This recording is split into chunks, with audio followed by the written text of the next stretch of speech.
Hello everyone, welcome back to my channel.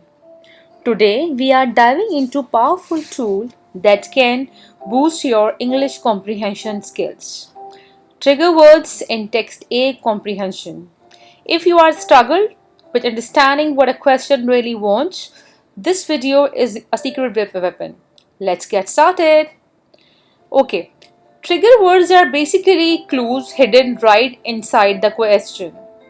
They help you figure out exactly what kind of answer is expected. Think of them as your guide to unlocking marks is in comprehension papers. Let's go over some common trigger words and what they're asking for. First one is evidence. Means they're asking you to show a proof. You just need to copy a short quote from the text. Second, in your own words. Say the same thing differently using your own vocabulary and your own sentence structure. Identify two. In this question, they simply ask you to list two things directly from the passage that is simple and clear. But there are some questions that ask you to dig deeper, like explain or thinking. You will have to guess how the character is feeling based on the situation. How does feel? Name the emotion and give two pieces of text to support your answer. Surprising. Talk about what you didn't expect and what you thought would happen instead.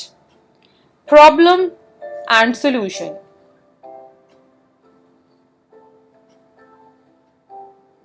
Identify the issues faced by the character and how they solved it. These trigger words want you to understand what's happening, not just repeat the story. Be careful when you are attempting these kind of questions. Afterwards, we are having some of the most important marks come from language analysis.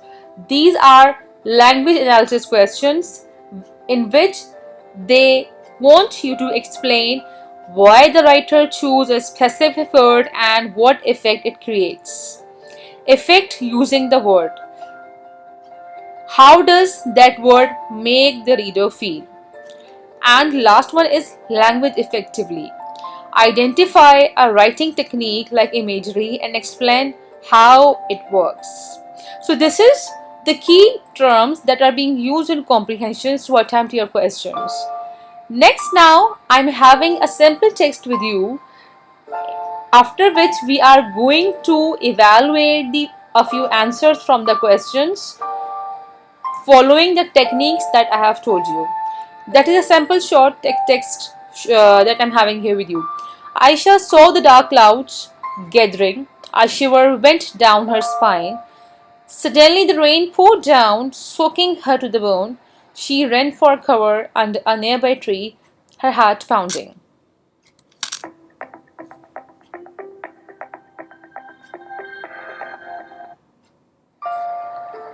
Now, following the simple text I had shared with you, I'm having the same questions again with the example question and the super simple example from that passage. Let's try out these trigger words on a short sample. Okay, first one is asking evidence. A sign she's scared. A shiver went down her spine. Next one is own words. In your own words, how did the rain start? So now you have to state your own opinion following the same context. It started raining a lot all at once. Don't copy down the text. It will be named as lifting of the text that you have copied down the text. And this is they call it in a very casual language, they have lifted the text. So stop lifting the text from the passage that is given to you. Next is identify two actions. So identify two things Aisha did. She saw clouds, ran for cover. Problem. She got soaked to the bone. Solution. She ran under a nearby tree. Right? Now next is effect of the word. Pounded.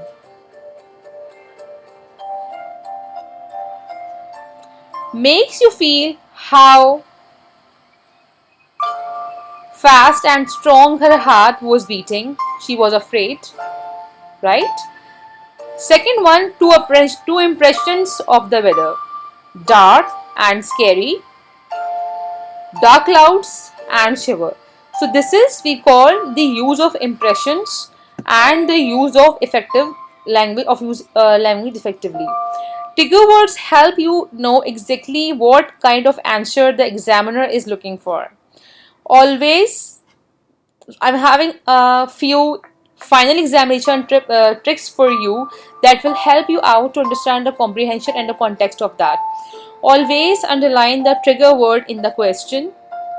Stick to what it's asking. Don't over explain. Now, this is very cut and short that you have to keep an eye on the word scheme, marking scheme that you're having with you. If the question is asking you for 2 marks, that means you have to stick to those lines only. Don't go for the over detailing, because it will be ultimately falling you in a trap of the time limitation and you won't be able to go for the management of your time. Use short and clear sentences. Support your answers with evidence when it is asked for. Don't give any evidence until or unless you have been asked for to enter in your answer. Master these techniques and watch your marks improve.